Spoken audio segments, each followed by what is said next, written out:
राम राम जी। सभी भाई बहनों को राम राम। मैं बाबा रामदास और आप देख रहे हैं स्लो जिंदगी। आज एक बड़े गंभीर विषय पे चर्चा करने जा रहा हूं। आज से करीब 2 साल पुरानी बात है। मैं घर पे था तो एक लड़का पता नहीं किसी के रेफरेंस से मुझसे मिलने आया। कहता मुझे आपसे जरूरी बात करनी है। वो शायद मेरी बेटी के ऑफिस में काम करता था शायद। यस, हाँ, उनके ऑफिस में काम करता था और उन्हीं के साथ आया था। तो मैंने पूछा क्या हुआ। बोले मेरे फादर जो हैं वो बहुत ज़्यादा बीमार हैं, कोमा में हैं, आईसीयू में हैं। और केजीएमसी, किंग जॉर्ज नहीं, ये सीएमसी है, क्रिश्चियन मेडिकल कॉलेज लुधियाना में, सरकारी हॉस्पिटल है और बहुत बहुत अच्छा हॉस्पिटल है। वहाँ पे आईसीयू में थे, कोमा में थे। और कई कई दिन आईसीयू में रखने के बाद हॉस्पिटल ने बोल दिया कि मतलब इनको अब और खामखा लंबे समय तक हम लोग यहाँ नहीं रखना चाहते, क्योंकि there is no hope of revival.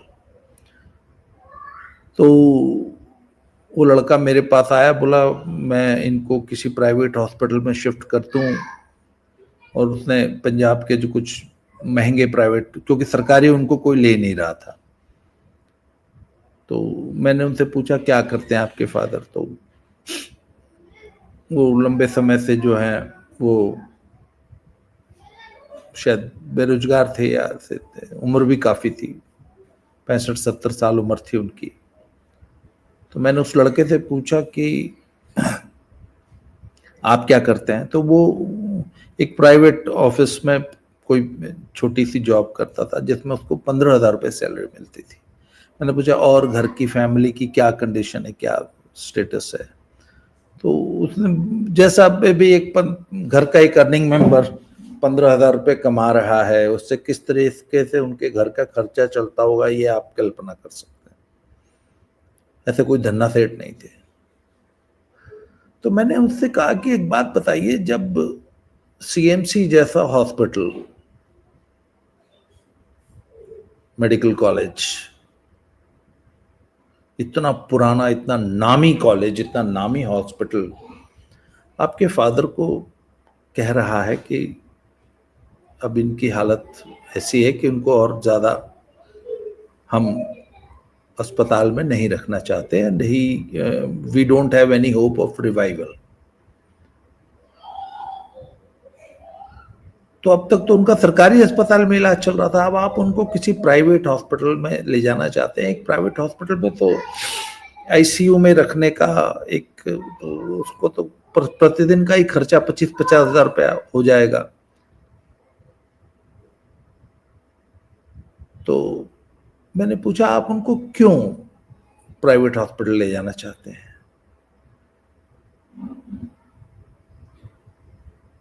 तो उसके पास उसका कोई जवाब नहीं था। तो मैंने बड़ा स्पष्ट शब्द में उससे बात की। मैंने कहा एक बात बताओ, your father is in coma, बहुत दिनों से वो बीमार चल रहे हैं और अब वो बिल्कुल अपने अंतिम स्टेज पे चल रहे हैं। तुम डॉक्टरों के बल पे, आईसीयू के बल पे, या मेडिसिन के बल पे, या वेंटिलेटर के बल पे उनके ऑलमोस्ट मृत प्राय शरीर को और लंबे समय तक क्यों जिंदा रखना चाहते हैं? आखिर इसके पीछे की सोच क्या है?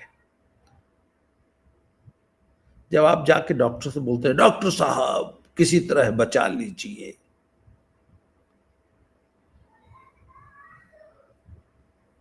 तो अब इस स्टेज पर, जबकि आपके पिता अपना एक जीवन जी चुके हैं, अब ये उनका अंतिम समय चल रहा है, आप उनके अंतिम समय को और ज्यादा लंबे समय तक क्यों प्रोलॉन्ग करना चाहते हैं कि वो एक वेजिटेबल एक की तरह बिस्तर पे पड़े ना। वो हाँ कोमा में है, वो अपना कोई जीवन तो जी नहीं रहे, वो तो बस जिंदा रखा हुआ है आपने जबरदस्ती दवाइयों और वेंटिलेटर के बल पे। तो क्यों आप उसको। तो मैंने उनको समझाया कि बेटा ये जो मृत्यु है ना, ये एक बड़ा शाश्वत सत्य है। इसको आप हमेशा के लिए टाल नहीं सकते, एक न एक दिन तो आनी ही है। और सबसे पहले तो जीवन को इवैल्यूएट करो ना, कि आखिर जीवित रहना है तो क्यों रहना है।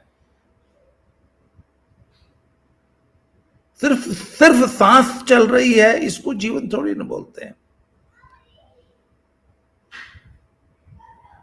लाइफ में कुछ एक सिग्निफिकेंस भी तो होनी चाहिए ना, एक जीवित रहने का भी एक मतलब है।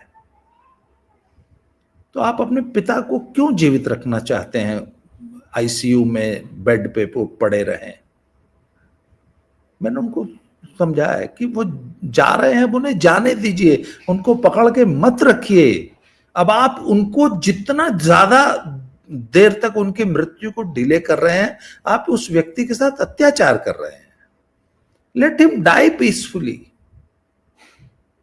हालांकि ये बात बहुत से लोगों को, ज्यादातर लोगों को समझ में नहीं आएगी, पर सच्चाई यही है। और इसको हिम्मत करके, मतलब you should have courage to face the reality. ये दुनिया का सबसे बड़ा सच्चाई यही है, शाश्वत सत्य है। मृत्यु ही एकमात्र शाश्वत सत्य है, इसे स्वीकार करो। इसको अपनी ईगो का प्रश्न मत बनाओ। एक और मेरे बहुत क्लोज फ्रेंड है, पिछले दिनों उनकी मदर की डेथ हुई। वो भी कोमा में चली गई थी, उनको आईसीयू में ले जाया गया। उनके साथ बहुत सारी मेडिकल कॉम्प्लिकेशंस थी, बहुत लंबे समय बीमार चल रही थी, लंबे समय से, कई सालों से। फिर वो हॉस्पिटल ले जाया गया, तो उसके बाद 1 दिन, 2 दिन, 4 दिन, 10 दिन, 15 दिन बीत गया। 4-6 दिन तो हम लोगों ने भी हालचाल पूछा, फिर तो मैं तो भूल ही गया कि उनकी मदर हॉस्पिटल में भी, आईसीयू में भी भर्ती।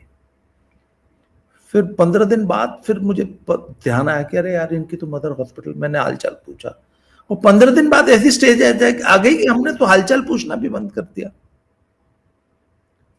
तो उनसे भी मेरी एक बार तो दबी जुबान में बात हुई, और मेरे एक और मित्र थे जो उनके साथ रहते थे। मैंने उनसे पूछा, मैंने कहा यार एक बात बताओ, मैंने कहा उस बेचारी बुजुर्ग महिला के साथ ये अत्याचार क्यों किया जा रहा है? मैंने कहा उनको लाइफ सपोर्ट सिस्टम पे रखा गया है, वेंटिलेटर पे पड़ी हैं, एक बहुत बहुत बड़े और बड़े महंगे अस्पताल में आईसीयू में एक बेड पे वो उनको रखा गया है। तो मैंने कहा उनको क्यों जबरदस्ती वेंटिलेटर में सिर्फ सांस देके जिंदा रखा गया है? Otherwise she is almost dead. और आपको सिर्फ वो एक डिसीजन लेके वो उस वेंटिलेटर से उनको हटाना है, वो 10-15 मिनट में चली जाएंगी। आखिर उनको क्यों उस बेड पे जिंदा रखा गया? अच्छा, अगर वो वापस, आप मान लीजिए उनको उस डेथ बेड से वापस ले भी आएंगे, तो वो तो पिछले कई सालों से बहुत बीमार चल रही है बेचारी, न उठ सकती है, न बैठ सकती है, न अपने हाथ से कुछ खा पी सकती है, बेड पे लेटी हुई। तो ऐसे जीवन को आप और लंबा क्यों करना चाहते हैं? तो बात यह थी कि उन्होंने कहा साहब, आखिर ये डिसीजन कौन लेगा? मेरे फादर लेंगे, मैं लूंगा, या मेरे भाई लेंगे, या परिवार के कुछ और बड़े इंपॉर्टेंट सदस्य थे वो लेंगे? तो किसी के अंदर इतनी करेज ही नहीं थी कि यह डिसीजन ले ले। खैर साहब, वो महीना, 2 महीना, 3 महीने, शायद 2 महीना उस अस्पताल में आईसीयू में रही। अंत में तो एक दिन वो डिसीजन लेना ही था, लिया गया। तो मैंने कहा यार एक बात बताओ, जो डिसीजन तुमने आज लिया 2 महीने बाद, ये 2 महीना पहले भी लिया जा सकता था। तो उसमें पूरे परिवार में सब लोगों की ईगो आड़े आ रही थी कि कौन ये बोलेगा कि यार ये इनको कष्ट, अभी अब और इनके ऊपर अत्याचार, ये कष्ट न दिया जाए, इनको अत्याचार न किए जाए। उनके ऊपर अत्याचार हो रहा था। एक और मैं आपको बड़ा मार्मिक किस्सा सुनाता हूं। मेरे एक मित्र हैं, उनकी मदर, वो भी लंबे समय से बीमार थी, और उन्होंने उनकी सेवा के लिए एक परमानेंट नर्स रखी हुई थी। और वो she was bed ridden for a very long time, और ऊपर 24 घंटे वो नर्स रहती थी, उनको वॉश करना, उनके नैपीज चेंज करना, उनको खाना खिलाना।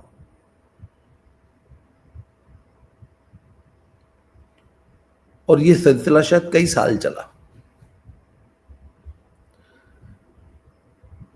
फिर एक बार मेरी उनसे बात हुई तो उन्होंने मुझे बताया कि माता जी नहीं रही। तो मैंने कहा चलिए, वो तो भोग रही थी, कष्ट भोग रही थी, उनको मुक्ति मिल गई। तो उन्होंने कहा कि नहीं, मुक्ति मिल नहीं गई, वो मुक्ति उनको दिलाई गई। मैंने पूछा कैसे? तो वो ही इज अ जैन, और जैन समुदाय में एक बहुत ही अच्छी एक कंसेप्ट है जिसको संलेखना कहते हैं, संथारा भी बोलते हैं। हालांकि कुछ लोग उसकी बहुत आलोचना भी करते हैं, पर मुझे लगता है कि उससे अच्छी सोच, उससे अच्छी फिलॉसफी और उससे अच्छा तरीका, उससे प्रैक्टिकल तरीका हो ही नहीं सकता संलेखना। तो मैंने पूछा वो संलेखना में जरा मुझे खुल के बताइए। तो उन्होंने मुझे बताया कि हमारे यहाँ ऐसे सेंटर्स हैं, ऐसे जैन मुनि हैं जो हमें सबसे पहले तो काउंसिल करते हैं कि नहीं, अब इनको जाने दीजिए, ये बहुत भोग चुकी हैं और अब इनके ठीक होने की कोई संभावना नहीं है। तो फैमिली को काउंसलिंग करने के बाद यदि फैमिली तैयार हो जाती है तो वो उस मरीज को अपने पास अपने सेंटर पे ले जाते हैं और उनको उनकी दवाइयाँ बंद कर दी जाती हैं और उनको सामान्य भोजन जो उनको ज़बरदस्ती अब तक फीड किया जा रहा था उससे हटा लिया जाता है और उनको धीरे धीरे लिक्विड डाइट पे ले आते हैं। लिक्विड डाइट से भी अलग अलग किस्म के पेय पिलाए जाते हैं उनको, सिर्फ और कुछ भोजन नहीं दिया जाता। धीरे धीरे उनके अंग शिथिल होने लगते हैं और दवाइयाँ चूंकि बंद हो चुकी हैं और सॉलिड फूड भी नहीं दिया जा रहा, तो 10 से 15 दिनों में वो मरीज जो है अपनी एक नेचुरल पीसफुल डेथ हो जाती है। ये संलेखना का ये जो प्रोसेस है ये 10-15 दिन चलता है। मैं आपको अपना पर्सनल अनुभव बताता हूँ। मेरी मदर हैं,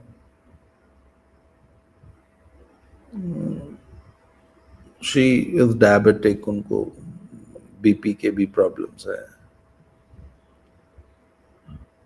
और पिछले कई सालों से धीरे धीरे उनकी स्थिति ज़्यादा डेटा, पिछले 1-1.5 साल पहले मैंने आपको याद होगा, मैंने आप बताया भी था कि मेरी मदर जो है वो ठीक नहीं है। तो उनको, पर 1-1.5 साल पहले तो वो फिर भी मतलब उनको सपोर्ट करके हम लोग हॉस्पिटल में अपना वॉशरूम ले जाते थे और वो बताती थी कि मुझे वॉशरूम जाना है, पर धीरे धीरे वो भी खत्म हो गया, बताना उन्होंने बंद कर दिया। तो बेड पे ही उनके जो है नैपीज चेंज होने लगी। करते करते एक दिन मुझे बताया गया कि फिर हमने उनकी हेल्प के लिए एक परमानेंट हमने भी जो है वो हेल्प रख दी। तो एक दिन मुझे बताया कि वो बिल्कुल भी खाना नहीं खा रही हैं और उनको ज़बरदस्ती खिलाने की कोशिश हो रही है। तो वो इन दिनों गांव में है, मैं इस वक्त हिमाचल प्रदेश में हूँ। तो मैंने उनसे कहा कि यार, मैंने कहा जब वो खाना नहीं खा रही है तो उनको ज़बरदस्ती क्यों खिला रहे हो? पहली बात तो मैंने कहा जो वो खाना चाहती हैं, जो वो पीना चाहती है उनको पिलाओ, ज़बरदस्ती उनके साथ क्यों किया जा रहा है? खैर चलिए, था वो 1-2 दिन वो प्रॉब्लम रही, फिर उन्होंने भोजन करना शुरू कर दिया। फिर करते करते करते उनको डिमेंशिया बढ़ गया और वो सब कुछ, तो अब उन्होंने बोलना भी बंद कर दिया है। उनको खाना खिलाया जाता तो आम के सीजन में उनको आम बहुत पसंद था, बहुत पसंद है आम, और फ्रूट्स बहुत मन से खाती हैं, पर वो उससे डायबिटीज है तो शुगर बढ़ने। तो मैंने अपने ब्रदर से कहा, मैंने कहा यार एक बात बताओ, डिमेंशिया उनको हो चुका है, वो बहुत सारे लोगों को पहचानती नहीं है, बात वो कुछ करती नहीं है, हमने उनको जबरदस्ती जिंदा रखा हुआ है। खैर वो आती है, कुर्सी पे उनको बैठा दिया जाता है, देखती है, आम देखती हैं तो बड़ी खुश होती है, बड़े मन से आम खाती हैं, अभी भी 1-2 किलो आम खा जाती हैं। तो मैंने अपने ब्रदर से कहा, मैंने कहा यार उनको एक काम करो, जब तक आम का सीजन है ना, दबा के आम खिलाओ, बढ़ जाएगी शुगर, बढ़ जाएगी। मैंने कहा अब हम क्यों चाहते हैं कि अब ये 2-4 साल और जिंदा रहे, जितने दिन रहे मजे से रहे, एक दिन चली जाएंगे। और मेंटली खुद, अच्छा एक बार ऐसी स्थिति हुई कि हमें लगा कि उनकी हालत ज्यादा खराब है, तो फैमिली ने कहा इनको हॉस्पिटल, मैंने कहा नो नो,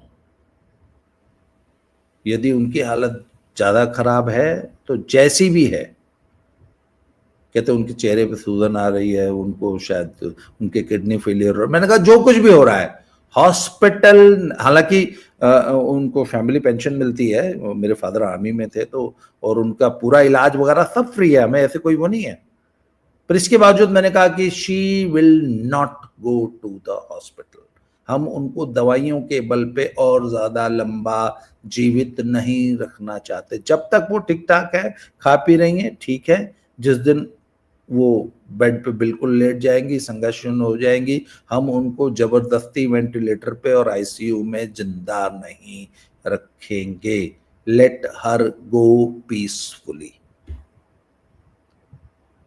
अच्छा, ये तो हो गई मदर की बात, मेरी ये पॉलिसी। अब फैमिली में के लोग कितना ज्यादा इस बात से सहमत हैं और क्या कोऑपरेट करते हैं वो उनका ना, मेरा कम से कम सोच यही है। और मैंने अपने लिए, अपने फैमिली में, अपनी पत्नी, अपने बच्चों को एक बात स्पष्ट कह रखी है कि ईश्वर न करे कभी मेरे साथ ऐसा हुआ कि मेरा कोई ऑर्गन फेलियर हुआ, तो I would never never never like to prolong my life with the help of doctors. जहां तक ठीक है वहां तक ठीक है। मैं 60 साल का हुआ हूं, इस बुढ़ापे में मैंने 650 सीसी बुलेट ली है, अब तक 500 सीसी चलाता था। जब मैं 500 सीसी ले रहा था ना, आज से 8 साल पहले, 8 साल पहले तो मेरी उम्र 52 साल ही थी, तो मेरे लड़कों ने कहा अरे पापा क्या कर रहे हैं, 500 इज टू हैवी, आप 350 सीसी लीजिए। मैंने कहा पागल हो, तुमने चलाई है, कभी जिंदगी में चलाई है, चला के देखना, अंतर समझ में आता है। कहता मैंने 500 सीसी ले 8 साल तक 500 सीसी चलाई और आधा हिंदुस्तान देख मारा उससे, अब सब 650 सीसी ले ली। तो मेरी पत्नी ने कहा कि अरे बुढ़े, हड्डी सड्डी टूट गई। तो मैंने कहा यार एक बात बताओ, जब तक मैं बुलेट चला रहा हूं ना, ये समझ लेना कि जब तक मैं बुलेट चला रहा हूं तब तक मैं जिंदा हूं। जिस दिन मुझसे बुलेट नहीं चलेगी ना, समझ लेना मेरा जीवन समाप्त है। मुझे यार जितने दिन चलती चला लेने दो, let me live my life, क्योंकि जिंदगी वही है जिसे आप जी रहे हैं अपने मन के हिसाब से। अब बिस्तर पे पड़े हुए लोगों की हेल्प से अगर आप उठ बैठ रहे हैं, खा पी रहे हैं, आपकी नैपीज चेंज की जा रही हैं, ऐसी जिंदगी को लंबा खींचने से क्या फायदा है। इसलिए मेरा पर्सनल ये है कि भैया हम तो जैसे the day I stop living my active life, उस दिन के बाद आदमी को अपनी मृत्यु की तैयारी शुरू कर देनी चाहिए, क्योंकि यही सबसे बड़ा सत्य है। जियो पर वो उसमें जिंदा दिली होनी चाहिए, आप सचमुच जीवित होने चाहिए। बिस्तर पे पड़ के घिसट के जीने से क्या फायदा। इसलिए मृत्यु को स्वीकार कीजिए, यही जान लीजिए कि यही सत्य है। अंतिम एक बात कहता हूं, मेरे एक मित्र हैं, उनके ब्रदर का किडनी फेलियर हो गया था। लगभग 12-15 साल तक उस व्यक्ति ने अपने भाई के डायलिसिस कराए, हफ्ते में 3 डायलिसिस होते थे, 15 साल तक। इस चक्कर में उस लड़के ने अपनी शादी नहीं की, क्योंकि उसका ब्रदर जो है उसका, और उस व्यक्ति से मैं मिला तो मैंने कहा यार, मैंने मन में कहा, मैंने कहा इस आदमी को पिछले 15 सालों से हम लोगों ने जीवित रखा हुआ है, ये क्या जीवन जी रहा है। He was just simply lying on a bed for 15 years. और अपने परिवार, अपने पूरे घर पे जो है उन्होंने पूरा एक 15 साल तक हर तीसरे दिन, आजकल सस्ते से सस्ता डायलिसिस भी 2-2,500 रुपये 3,000 रुपये लग जाते हैं, 9,000 रुपये एक हफ्ते के, 30-32-35,000 रुपये का परिवार पे खर्चा। 15 साल तक उन्होंने उनको जीवित रखा। अंत में एक दिन वो चले गए। मैंने कहा असल में यार, असल में सच ये है कि इनको 15 साल पहले चले जाना चाहिए था। 15 साल या भाई, या तो आप एक वो स्टीफन हॉकिंस था, यहां से नीचे पूरा पैरालिसिस था उनको, बट ही वाज साइंटिस्ट और उन्होंने एक भरपूर जीवन जिया। अंतिम दिन तक वो अपना रिसर्च वर्क और अपना विज्ञान में की जो वो सेवा कर रहे थे वो कर रहे थे। यहां से नीचे पैरालिटिक होते हुए भी उन्होंने एक पूरा एक फ्रूटफुल जीवन जिया, मानवता की सेवा की। अगर तो वैसा है तो ठीक है, आपको जिंदा रखा जाएगा। आप अगर कुछ, आपके अंदर कुछ क्रिएटिविटी, कुछ जीवन अभी बचा है, पर अगर आप सिर्फ जीवित रहने के लिए जीवित है तो ऐसे जीवन को क्यों? तो मैंने अपने मन से, मैंने उनके मुंह पे नहीं कहा, मैंने मन से कहा कि मैंने कहा असल में इनको 15 साल तक जबरदस्ती हमने जीवित रखा। इनका जीवन तो असल में ये 15 साल पहले मर चुके थे। मैंने तो अपने परिवार, भगवान न करे अगर कल को मुझे ऐसी कोई समस्या आ जाए तो I will never never never go for a dialysis. खैर, मैंने कहा ना, मेरी सारी बातें 100% डुप्लीकेबल नहीं होती, पर एक सोचने का एक तरीका है ये। अगर आपके परिवार में, आपके पर्सनल जीवन में ऐसी कोई समस्या है या ऐसी कोई परिस्थिति पैदा हो तो इस तरीके से एक बार सोच के जरूर देखिए। निर्णय क्या होता है ये बात की बात है, बट ऐसे भी सोचा जा सकता है, यह भी एक थॉट प्रोसेस हो सकता है। आज की इस वीडियो में इतना ही। बहुत बहुत धन्यवाद। Thank you very much. ऐसे ही किसी नए टॉपिक से फिर से बात करेंगे। तब तक के लिए जय श्री राम, हर हर महादेव।